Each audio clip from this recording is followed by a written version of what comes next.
चौपाल देखने वाला सबला दर्शका ने राम राम साहब भाई। आज की चौपाल में आप चर्चा कर रहे हैं 9 साल बेमिसाल और ग्रामीण विकास। जैसा कि आपने सबने पता है अपनी मोदी सरकार का 9 साल हो रहा है, तो भी में आपना जो लक्ष्य हो विकास की राह में आगे बढ़ना हो, ग्रामीण विकास पे ज़्यादा फोकस हो, तो वो कितनी उपलब्धि आपने मिल चुकी है। ऐसी बहुत सारी योजनाएं आई जो सीधी सीधी आपने किसान भाइयों ने लाभ दे रही है। महिलाओं का उत्थान के लिए हर हाथ हुनर की बात हुई, नए विकास की बात हुई, हर घर जल पहुंचे, शौचालय बने, स्वच्छ भारत मिशन की बात हुई, मुद्रा योजना आई, ऐसी बहुत सारी योजनाएं आई और आपने के उपलब्धि है आका बारा में आप चर्चा करांगा। और आज भी आमंत्रित किया है सतीश पूनिया जी ने, जो कि प्रतिपक्ष नेता हैं राजस्थान से और विधायक हैं आमेर से। सतीश जी, था को बहुत बहुत स्वागत करा हाँ अपना चौपाल कार्यक्रम में। राम राम साहब। जी हाँ, कि आपकी उपलब्धि की गिनती बहुत ज़्यादा है। आपसे सबसे पहले शुरुआत करा हाँ जी हाँ कि हर व्यक्ति को खातों आपने खुलना चाहिए, तो जो जन धन योजना आई भी से आपने ग्रामीण भाइयों ने के फायदो हुई। भारत में मोदी सरकार की जकी बड़ी उपलब्धि मानी जा सके उपलब्धि है जनधन का खाता, क्योंकि मैंने अच्छी तरीके में ध्यान है कि एक बार प्रधानमंत्री कहो कि मैं 1 रुपये भेजूँ और 15 पैसा पहुँचे, यानी खातो नहीं होबा की वजह से जो को भ्रष्टाचार हो वह पर अंकुश लागबा को सबसे कारगर कोई उपाय तो जनधन को खातो। कोई गरीब को, मजदूर को, विधवा को, विकलांग की बैंक हक की जगह पैसा है वह बैंक खाते में सीधा सीधा जमा हो जा। देश में 107 करोड़ बैंक अकाउंट हैं, जका में 47 करोड़ जनधन का खाता पहली बार खुले हैं। तो जनधन के खाते से देश के जका सामान्य व्यक्ति है बांगो जीवन बदलो है, बांगो पीसो सुरक्षित है, बाकी मजदूरी बांगे खाते में जमा होगी और कोई तरीके को भ्रष्टाचार और लीकेज को नहीं। तो एक तरीके से ये युगांतरकारी बदलाव है जो खाता के जरिए वह व्यक्ति ने, जो सामान्य व्यक्ति है, जो आपकी पूंजी ने सुरक्षित भी रख सके और बैंक हक को पीसो में मिल जाए। तो जनधन को खातो, जनधन योजना जो कि खास तौर पर कोरोना के कालखंड में ए खाता को बड़ा उपयोग भी हो और प्रधानमंत्री जी खास तौर पर महिलाओं जो कि 500 रुपया की इंस्टॉलमेंट दी, किस्ता दी, वह भी बैंक खाते में सीधी सीधी जमा होगी। तो जनधन योजना या वास्तव में हिंदुस्तान के आम आदमी को जीवन बदलाव करने वाली योजना है। बिल्कुल सही कह रहे थे कि बेटे हर व्यक्ति जो लाभार्थी है बीके सीधी सीधी रकम पहुंच जाए, बी में बीच में कोई भ्रष्टाचार नहीं है कि कोई का पैसा में कमी पहुंची है, जितनों पैसों जानो चाहिए उतनों पहुंच गए और लोग बी को फायदो भी उठा रहे हैं। बी के साथ ही शुरुआत हुई मुद्रा योजना की, जिससे जो लोग नयो अपना व्यापार शुरू करना है या अपना व्यापार में बढ़ोतरी करनी है तो आप लोन ले सका। तो मुद्रा योजना को क्या असर पड़े है वर्तमान समय में? देखो भी आपने हिंदुस्तान में और राजस्थान में एक धारणा है कि लोग सरकारी नौकरियां के पीछे भागे, फिर प्राइवेट नौकरियां खातर कोशिश करे और बाद में फिर निराशा हुए। प्रधानमंत्री मुद्रा योजना जकी है बा नौजवाना का खास तौर पर जका आपको रोजगार करना चाहे तो जो गैर कॉरपोरेट जका ऋण है, कर्जो है, जगह के लिए खास तौर पर विशेष रूप से जहाँ खेती से जुड़ेगा या जो लघु उद्योग है 10 लाख तक की लिमिट को लोन लियो जा सके और लाखों नौजवाना और करोड़ों रुपया की राशि मुद्रा योजना के जरिए बान मिली और बाको जीवन बदलो है। एंड ढंग की बहुत सारी सफलता की कहानियाँ जो मुद्रा के जरिए बान लोगों को जीवन बदलो है। सरकारी नौकरी की धारणा भी पीछे छोड़ी, निजी रोजगार आज वह जी अंग्रेजी में करें जॉब सीकर की बजाय वह जॉब गिवर हैं, नौकरियां भी दे रहे हैं और आपको अच्छी तरीके से आर्थिक स्थिति भी मजबूत करी है। तो मुद्रा जो की है वह जनधन की तर्ज पर ही देश को बदलाव वाली योजना है। सही बात है कि आपने अगर कोई भी काम धंधो शुरू करना है तो आपने जो लोन की व्यवस्था है वो आसानी से मिल जाए। शिशु, किशोर और तरुण के माए आपने लोन मिल सके है। शिशु में आपने 50,000 तक को लोन है, किशोर में आपने 5 लाख तक को मिल सके है और जो तरुण है भी में 5 लाख से 10 लाख तक को लोन आपने मिल सके। तो आप स्वयं काम कर और बाकी लोग जितना है बीने भी रोजगार दे सका। तो जो लोग भागे हैं सरकारी नौकरी या अपनी प्राइवेट नौकरी के पीछे, तो वो रुक गया है, थम गया है और खुद को विकास कर आपनो रोजगार भी खोल रहा है। जी हाँ, एक व्यक्ति की जरूरत है आपने साफ सफाई। आप जठे रह वहाँ बटे साफ सफाई हो। अगर गाँव की बात करा तो अपना जो गलियारा है वो अगर साफ है तो गांव की स्थिति आपने पता चल जाए। जो स्वच्छ भारत मिशन है वो गाँव का विकास में स्वच्छता के परिप्रेक्ष्य से और अपना शहरा में आ मिशन की कामयाबी रही। देखिए, हिंदुस्तान में कोई समय एक धारणा ही दुनिया की कि हिंदुस्तान गंदो देश है, जठे सफाई के बारे में, स्वच्छता के बारे में हिंदुस्तान के आम आदमी को कोई विचार ही को नहीं। और सामान्य तौर पर एक अंग्रेजी को शब्द इस्तेमाल करता है सिविक सेंस को नहीं, यानी रहबा को और बांगे जगह रिहाइश की जगह शर्ता है वहाँ से कोई ताल्लुक को नहीं आ तरीको ही को नहीं जी। आपके पास। तो गांव में भी आप देखता बड़ी गंदगी होती, शहर में भी एक बड़ी बात ही जकी आम आदमी को और खास तौर पर महिलाओं को जीवन बदलो तो बा योजना है स्वच्छ भारत मिशन। प्रधानमंत्री जी लाल किले से देश ने स्वच्छ रखने को एक संदेश दियो, लोग ने धीरे धीरे बा संदेश ने स्वीकार करो, लेकिन जकी बड़ी बात ही बाई गाँव की जकी महिलाएं वह गांव में अंधेरा होने को इंतजार करती, यानी दुनिया के सबसे बड़े लोकतंत्र में और शौचालय की सुविधा नहीं होने से महिला के जीवन के आरोग्य पर, उनकी सुरक्षा पर और सम्मान पर सीधो सीधी तकलीफ की बात ही। लेकिन 10 करोड़ से ऊपर शौचालय बनया और बा शौचालय हिंदुस्तान के आम आदमी की जकी हमारी माताओं बहना मातृशक्ति है बांगो जीवन बदलो, बांगे स्वास्थ्य में भी दुरुस्त हो, बांगी सुरक्षा भी मिली और बांग स्वाभिमान भी मिलो। तो मन लागे स्वच्छ भारत मिशन जो है, और महात्मा गांधी जी क्या करता है कि स्वच्छता ही देशभक्ति है, यानी आज प्रधानमंत्री मोदी जी, और संयोग की बात है कि महात्मा गांधी जी की जन्मस्थली भी गुजरात और प्रधानमंत्री मोदी जी की जन्मस्थली भी गुजरात, और दोनों ही लोग स्वच्छता के ऊपर जो काम करे है वो दुनिया के अंदर बड़ो नायाब है, और हिंदुस्तान की साख भी बड़ी है और हिंदुस्तान स्वच्छ भी हो गया। स्वच्छ भी हो गया और आपनो जो देश है वो स्वच्छ है और लोगों की सोच में परिवर्तन आया है। जगह पहला लोग कहता है कि भाई अपने रहबा को ढंग नहीं है, आपा गंदगी रखा, लेकिन आज आपा दुनिया में एक मिसाल कायम कर दी है स्वच्छ भारत मिशन के बाद कि आपना हर गली मोहल्ला और कूचा बिल्कुल साफ है। और जिया की थे बताया कि महिलावां ने अपनी और अस्मिता की सुरक्षा भी हुई है कि घर घर शौचालय की बात आई तो आपा आपने स्वास्थ्य की भी रक्षा की है और आपने देश ने साफ करवा में भी आपनो योगदान दियो है। जी हाँ, कि अब महिलावां की जब बात कर रहा है तो कई बार ऐसी बहुत ज़्यादा परिस्थिति आपने राजस्थान में नहीं और आपने बाहर भी देखबा के मिली कि कन्या ने अपना कोख में ही ख़त्म कर दियो है। लेकिन जब ये बेटी बचाओ बेटी पढ़ाओ की योजना आई तो लोगों में ज्ञान आयो कि भाई बेटी भी आपनो एक अमूल्य रत्न है, इन्हें भी आपने सहेज के रखना चाहिए। तो थाने कहीं लगे कि बेटी बचाओ बेटी पढ़ाओ से क्या परिवर्तन आए? आप बात आप सही कही पूजा जी कि यहाँ तो हिंदुस्तान में कहता कि यत्र नारिस्त पूजनते तत्र रमनते देवता जी।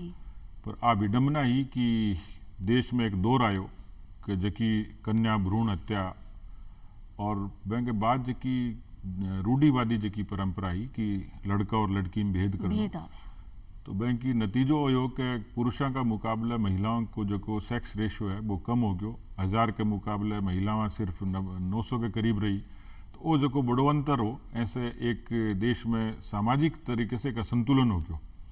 मैं प्रधानमंत्री मोदी जी की दूरदृष्टि में धन्यवाद करूं, अभिनंदन करूं कि हरियाणा के अंदर 2015 में और बेटी बचाओ बेटी पढ़ाओ अभियान की वह शुरुआत करी। तो आ विडम्बना ही लोग सोचता बेटी बचाओ को मतलब बेटी बचे को नहीं या बेटी पढ़े को नहीं, लेकिन प्रधानमंत्री जी की अपील को बड़ो असर हो और आज यदि रेशो देखा तो वो मुकाबले बराबरी के बराबर है, यानी 1000 के मुकाबले 1000 ही जो को रेशो है 2, 5, 10 को आंकड़ा ऊपर ही है।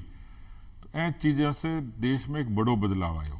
बेटियां की आप आज देखा कि जबकि बेटी पढ़ाई वंचित थी, बेटी नौकरी से वंचित थी, बेटी रोजगार से वंचित थी, बेटी आज फाइटर प्लेन भी उड़ा रही है और खेती में भी नवाचार कर रही है और सेना में भी बराबरी को हिस्सों बेटियां को है, राजनीति में भी वित्तीय दखल है और समाज में भी महिलाओं को सम्मान अब और ज़्यादा बढ़ो है। तो कुल मिलाकर बेटी बचाओ बेटी पढ़ाओ लाग तो बड़ो मुश्किल हो, लेकिन प्रधानमंत्री जी की जकी वाणी ही वैसे बड़ो चमत्कारिक असर हो और वो बदलाव पूरे देश और दुनिया भी देखियो है। जी तो बिल्कुल सही बात बोली कि लग्यो बड़ो मुश्किल हो कि किया आपा इन्हें सफलतापूर्वक आगे ले जावा, लेकिन आज के समय में आ स्थिति है कि हर घर में एक बेटी है और सब अपनी बेटी ने पढ़ानो लिखानो भी चाहे और जो बेटा बेटी को भेद है वो हद तक कम हो गयो है।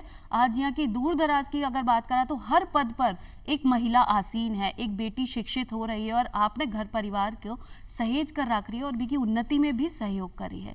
आज सारो जो असर आयो है वो शिक्षा नीति को आयो, लोगों की सोच में बदलाव आयो, लोग शिक्षित हो रहा है, बी की रहन सहन में बदलाव आ रहा है, सोच में बदलाव आ रहा है। तो जो नई शिक्षा नीति है बीको के योगदान आप समझ सका? देखिए कोई समय हिंदुस्तान में चर्चा चलती कि जकी अभी जकी शिक्षा नीति पुरानी जकी शिक्षा नीति और अंग्रेजा के दौरान और अंग्रेजा के बाद में एक कहावत थी कि मैकाले की शिक्षा नीति, यानी लॉर्ड मैकाले एंड हमको अंग्रेज ऑफिसर हो कि बैन पतो कि हिंदुस्तान आज़ाद तो हुए को, लेकिन हिंदुस्तान ने लंबे समय तक गुलाम किया रखा। तो वो नीति आई कि हिंदुस्तान के नौजवानों ने, हिंदुस्तान के लोगों ने बाबू बना दो और वह ताकि अंग्रेजों की गुलामी करता रहे, नौकरी करता रहे। तो शिक्षा के जरिए एक शिक्षा को जो की धारणा आती हुई कि केवल पढ़ाई लिखाई करो, बाबू बनो और नौकरी करो। तो जो व्यक्ति को समग्र विकास है, वो व्यक्तित्व का विकास है, वो बिल्कुल बंद हो गया। लोग सरकारी नौकरियों के पीछे भागने लगा। लेकिन बहुत अरसे बाद, लगभग 30-40 बरस बाद, पहली बार प्रधानमंत्री जी नई शिक्षा नीति को ऐलान करो। नई शिक्षा नीति यह बात की प्रेरणा दे कि केवल पाठ्य पुस्तक की पढ़ाई नहीं, कि एक आम आदमी, एक व्यक्ति, एक जो नौजवान है, जो विद्यार्थी है, वो खेल के मामले में जो कि देशभक्ति ने लेके जो कि एनसीसी जैसी संस्था बैंक अंदर बैंक योगदान हुए और पढ़ाई करे। तो जरूरी को नहीं है कि जो को कम्बिनेशन है ढंग को बनायो कि जेंगी जो पढ़ाई करने की इच्छा है। पहले बड़ो मुश्किल हो तो कि इंजीनियरिंग पढ़नी और संगीत की शिक्षा भी ले, लेकिन आ नई शिक्षा नीति के अंग्रेजी में कहा तो मल्टी डायमेंशनल है, यानी बहुआयामी है कि पढ़ाई, नई शिक्षा नीति हर व्यक्ति ने व्यक्तित्व के विकास को भी मौका दे रही है, पढ़ाई को भी दे रही है, तरक्की को दे रही है और बैंक के साथ साथ रोजगार का अवसर भी दे रही है।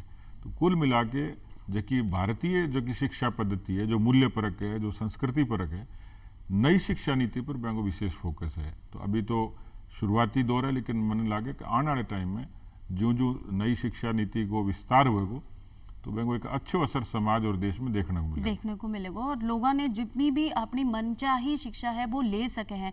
जरूरी नहीं है आपने लिखना पढ़ने को ही ज्ञान हो, लेकिन आपने जब काम करवा की भी परख है, आपने शिक्षण प्रशिक्षण मिल जाए तो आप आगे भी जा सको हो। हर व्यक्ति को सपनों है, बीको खुद को मकान होना चाहिए, बीके घर पे मतलब सर पे छत होनी चाहिए। लेकिन कई बार आपने ऐसी स्थिति देखी है कि आपने बहुत सारी झुग्गी झोपड़ियाँ अपना सड़कों पे बन जावा ही, लोग सड़क पे ही रहना शुरू कर देता, बड़ी परेशानी वाली बात है। लेकिन जब से नीति आई कि सबने आवास मिले तो हर व्यक्ति तक एक घर पहुंचे और बीके सर पे छत हुई है। बिल्कुल सही है कि पुरानी कोई हिंदी फिल्म में गानों सुनता कि आदमी की जरूरत क्या है कि रोटी कपड़ा और मकान। तो सबसे पहली जरूरत है कि खुला आसमान के कोई ऊपर आदमी हुए तो वो सिर पर छत हुए तो वो अपना आपने सुरक्षित भी समझे और आज के आधुनिक और सभ्य समाज के अंदर है कि सबसे पहली जरूरत है। देश में पहले आवास की योजनाएं चली, लेकिन वह कागजा में ज़्यादा ही धरातल पर कमी। मैं खुद एक विधायक हूँ और मेरे क्षेत्र में मैं जब लोगान देखूं जो बस्तियां ही आज बटे 1.5 लाख रुपया हूँ और एक अच्छो मकान है, जम किचन भी है, टॉयलेट्स भी हैं, कमरों भी है, तो जो को बड़ो बदलाव आयो आम आदमी के जीवन में। तो ए ढंग का 3 करोड़ लोग हैं जकान प्रधानमंत्री मोदी जी छत देने को काम करे है। वो जो को मकान है बैंक की जीवन की पहली आवश्यकता पूरी करी है। राजस्थान का 17 लाख लोगों ने आज सुविधा नसीब हुई है। तो मन लगे कि जकी बुनियादी जरूरत है वो पूरा करने को काम हो और जका लोग एंगी खुशी तो वही लोग बयान कर सकें कि जका लोगों ने मकान बने। मैं बहुत प्रत्यक्ष तौर पर वहाँ लोगों व्यक्तिगत रूप में मिला हूँ और वहाँ की खुशी वहाँ के चेहरे पर देखी जा सके और लोगों की बातों से भी आपने समझ में आवे कि भाई पहले आपने जूझनो पड़ो हो, बहुत तेज गर्मी है, बारिश है, भी से परेशान है, लेकिन जब आपने सर पे छत आ गई है तो अब आपनो जीवन खुशहाल है और सरल हो गयो है। जी हाँ, आपने थे भी जानो हो कि अपना गांव में पानी की व्यवस्था कम है, लोग दूर दूर तक महिलावां अपना सर पे मटका का मटका रखकर पानी लेवा जावे। लेकिन जब से हर घर नल की व्यवस्था हुई है तो महिलावां ने ई बात को सुकून है कि भाई जो सुबह की अपनी जो रोजमर्रा की ड्यूटी लगे ही कि पानी भर लानो है, बी की बचत हो गई है, घर बैठे आपने पास नल है और शुद्ध जल है। तो ई पे आपने स्वास्थ्य पे और महिलावां का विचार पे कितना फर्क पड़े है? जबकि आप बुनियादी में यदि प्रधानमंत्री जी मोदी जी की सरकार का 9 साल पूरा हो गया और बहुत सारी उपलब्धियां हैं, मतलब बड़ी किताबें लिखी जा सके और भाषण देवा तो बहुत लंबो दियो जा सके। लेकिन जबकि खास बात मोदी सरकार की बा है कि जबकि बुनियादी समस्या ही बा को समाधान करो। मकान को आप जिक्र करो, स्वच्छ भारत मिशन की बात करी, जल ही जीवन है आ दीवारा पर तो लिखेड़ी है लेकिन जे दीवार पर लिखेड़ी भाई घर में जल को घर में जल और बड़ी विडम्बना ही। लेकिन देश का प्रधानमंत्री ए सपनन पूरो करो और जल जीवन मिशन जो है वो वास्तव में एक क्रांतिकारी और बदलाव को जरियो बन गयो। मैं तो खबरां में देखूं कि ठेठ लेह और लद्दाख के आखिरी गांव तक भी पानी पूग गयो। हरियाणा 100% जगह कनेक्शन कर दिया और बाकी देश में चाल रही है। तो करोड़ों घरों तक और नल के जरिए जल और शुद्ध जल यानी पेयजल की शुद्धता भी एक बड़ी चुनौती है। आप रेगिस्तान के दूर दराज इलाका में देखा तो बड़ी मुश्किल को काम पहले भी और अब तो और भी हो, क्योंकि आबादी बढ़ गई, चुनौतियां बढ़ गई।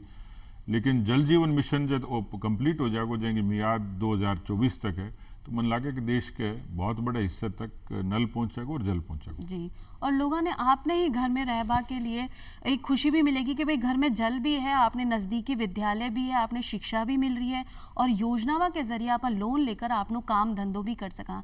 तो जो पलायन की स्थिति है अपना युवका की, वो भी कम हो जाएगी और अपनी जो ज़मीनी स्तर है बटे वही विकास भी कर सकेगा।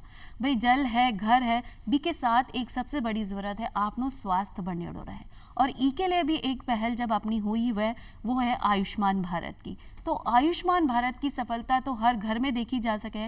कोई भी व्यक्ति जहाँ कि अभी कोरोना काल पड़े है तो लोग आपने ने संभल पाया है, बीने पैसों भी कम खर्च करना पड़े और अपनो स्वास्थ्य भी बढ़ा पाए।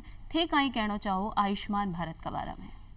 कोई भी जकी लोक कल्याणकारी सरकार है बात की आपके लोगों ने गारंटी भी दे और भरोसा दे कि शिक्षा, स्वास्थ्य, पेयजल, स्कूल, सड़क, आरोग्य भी एक कारक है।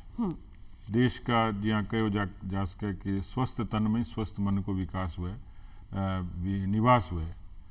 हिंदुस्तान में कोई एक धारणा ही कोई टाइम कि हिंदुस्तान बीमारा को देश है।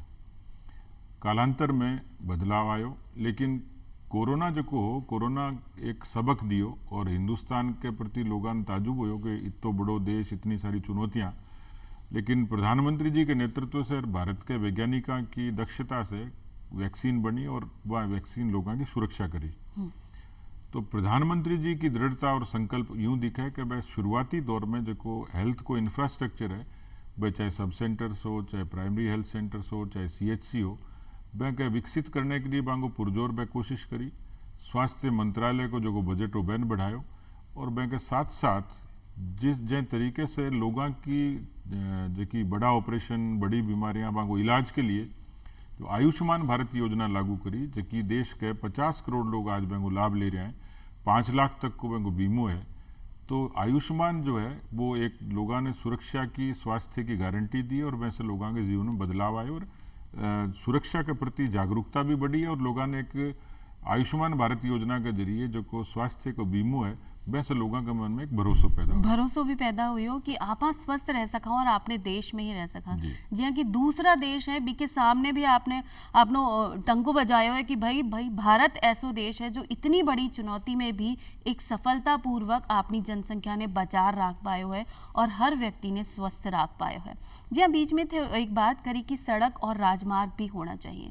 तो सड़क और राजमार्ग को जो विस्तार है वो किया आपने देश के विकास में और अपना ग्रामीण विकास में मददगार सिद्ध हो सके है। देश का पूर्व प्रधानमंत्री अटल बिहारी वाजपेयी जी कहम था कि जो पहियो जो है मोटर को, वो कोई भी देश की अर्थव्यवस्था को बड़ो कारक हुआ है जी।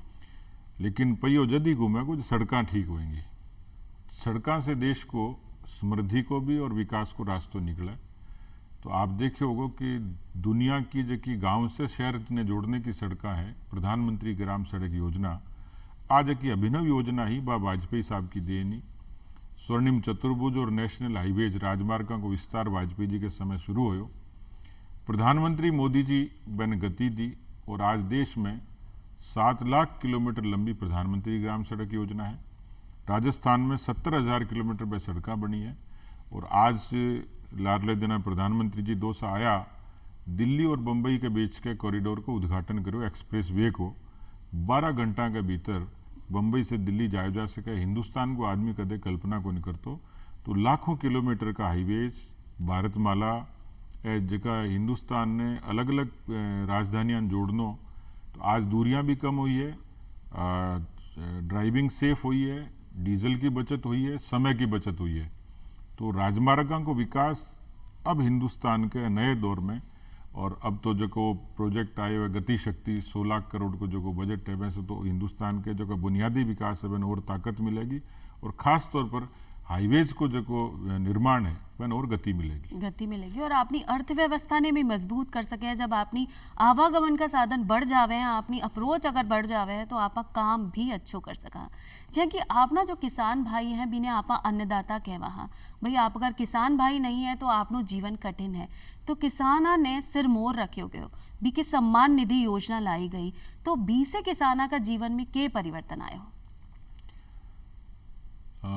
प्रधानमंत्री मोदी जी की जकी योजना है बान, यदि आप वर्ग के हिसाब से देखो, महिलाओं के लिए आप चर्चा करी, नौजवानों के लिए चर्चा करी, लेकिन जको नौजवान तबको है बैंक के बारे में आप बात करी, पर देश को आज भी 70% हिस्सों खेती पर निर्भर है, खेती या खेती से जुड़े उद्योग धंधा पर। समय के हिसाब से जोत छोटी होती चली गई, परिवार बढ़ता चला गया, तो एक बड़ी चुनौती आई, क्योंकि खेती के बारे में यहाँ कहो जा सके कि खेती लाभ को सौदों को नहीं, ए बारे में चर्चा हुए। और सबसे ज्यादा तकलीफ कोई आवे, चाहे प्राकृतिक आपदा हो या कोई भी तरीके से, सबसे ज्यादा परिश्रम, सबसे ज्यादा समय नियोजन, लेकिन महंगी लागत की कीमत कम। तो हिंदुस्तान की सरकार, मोदी जी और कृषि मंत्रालय जो को नवाचार करे, और वैसे पूरे देश का नहीं, मैं तो आ कहूँ कि दुनिया की किसाना के प्रति जो कि डायरेक्ट बेनिफिट ट्रांसफर की स्कीम है, आप पहली अभिनव योजना है जो दुनिया के अंदर पहली है, और ए तरीके के लगभग 12 करोड़ किसानों ने 2.5 लाख करोड़ से भी ज्यादा ट्रांसफर पीसो, और 6,000 रुपया सालाना। पूंजी कोई ने छोटी लाग सके, लेकिन जका छोटा किसान है जो साहूकार से कर्जो लेता, भले 6,000 को लिए और बंगो ब्याज भी इतो ही हो, तो लेकिन आज 6,000 रुपया सीधा किसान के खाते में जमा हुए। किसान आपकी छोटी मोटी ज़रूरतें पूरी करे, चाहे वो छोटी जोत को आदिवासी किसान है तो बाने संबल देने को काम हो। तो एक बहुत बड़ो क्रांतिकारी परिवर्तन है किसाना के लिए। राजस्थान का भी लगभग 70 लाख किसान है वो लाभ ले रहे हैं। और किसान भाई ना भी लगे कि भाई आपनी भी जरूरत अपना देश में है, आपनो भी एक स्थान है, आपनी भी एक महत्व रखे हैं, जिलिए ही अपनी सरकार आपने लिए इतनो काम कर रही है। तो खेती बाड़ी से जो मुख मोड़ रहा है वो अब दोबारा से खेती बाड़ी में आया कि भाई अगर अपना नुकसान को नहीं, अपना फायदा को सौदो है, क्योंकि सरकार आपने साथ है। जी कि डिजिटल इंडिया की आप बात करा तो गाँव तक इंटरनेट की व्यवस्था है, पर हर चीज़ ने घुमार देखा तो हर चीज़ ज़रूरत की है, चाहे जनधन योजना का खाता हो, महिलाओं के लिए उज्ज्वला योजना हो, स्वस्थ नल की बात हो, स्वास्थ्य की बात हो, या स्वच्छता अभियान की, बिया ही डिजिटल इंडिया भी अभियान है हर व्यक्ति तक आधुनिकता से जोड़वा को एक जरियो है। ठीक है, कहना चाहो? देखो, अब तो पूरे दुनिया के अंदर कंप्यूटर की क्रांति है, इंटरनेट की क्रांति है, और सोशल मीडिया, और अब तो पूरी दुनिया पूरे तरीके से बदल गई। और ए युग में, क्योंकि जो कि आप पहले चर्चा करो कि गाँव से शहर की तरफ पलायन, बुनियादी सुविधाओं को विकास को नहीं हो, जरूरतें पूरी को नहीं हुई, तो अस्पताल को नहीं आ, सड़क को नहीं, स्कूल को नहीं हो, तो लोग रोजगार के लिए भी, पढ़ाई के लिए भी, इलाज के लिए भी शहराम जाता। लेकिन अब गांव का अंदर धीरे धीरे सुरक्षा सुविधा बढ़न लगी। प्रधानमंत्री जी आने के बाद गाँव में जहाँ विद्युतीकरण हो, लाइटा आ गई, बिजली आ गई, तो धीरे धीरे पलायन रोकने की कोशिश हुई। और अब तो धीरे धीरे जो को इंटरनेट को युग आयो, तो बैंक अंदर डिजिटल जो लेन देन है, डिजिटल जो क्रांति है, वह को बड़ो असर हो जाए। तो अब सारो काम जो इंटरनेट बेस्ड है, कागज तो चला ही गया, अब कोई खाते की जमाबंदी की नकल चाहिए तो भी इंटरनेट से निकाल के दी जा सके। अब पटवारी भी हाईटेक हो गया। तो कुल मिलाकर हिंदुस्तान का जगह 6 लाख गांव है, वहाँ तक जकी ऑप्टिक फाइबर केबल डल गई, इंटरनेट को कनेक्शन हो गयो, बहुत सारी पंचायतें हाईटेक होगी। तो कुल मिलाकर जो डिजिटल क्रांति है, वह में दुनिया में यदि सबसे ज़्यादा अग्रणी कोई देश है तो हिंदुस्तान है, कि वो बहुत कम समय में गाँव तक वह चीज़ की अप्रोच करी है। तो जेको डिजिटल युग में डिजिटल क्रांति है तो भारत भी बेंगो अग्रदूत है। जी, तो अंतिम छोर तक जो व्यक्ति बैठो है बीने भी इको फायदो हो रहे हो है कि भाई आपनी दुनिया में काई चल रहे हो है काई नहीं चल रहे हो, आप इंटरनेट के जरिए जान सका हाँ। और डिजिटल इंडिया के जरिए हर जगह पर इंटरनेट की व्यवस्था है और लोगों में जो पारदर्शिता आई है, अपनी योजनाओं को लाभ सीधा सीधा अपना दर्शकों तक, अपना लाभार्थी तक पहुंच रहे हो। अपनी सरकार की बहुत बड़ी उपलब्धि है। और सतीश जी, आप आया और इतनी चोखी जानकारी अपना लोगों के साथ साझा की कि आपने जो काम किया है, जो योजनाएं चल रही हैं वो किया लाभदायक हो सके, चाहे वो युवा हो, महिला हो, किसान भाई हो, अपना जो गरीब भाई हैं उनके लिए भी कल्याण अन्न योजना जो चाली है वो भी बहुत अच्छी चाली है। आपने बस समय सीमा की थोड़ी कमी है, लेकिन आपनी योजनाओं को बखान बहुत ज़्यादा है।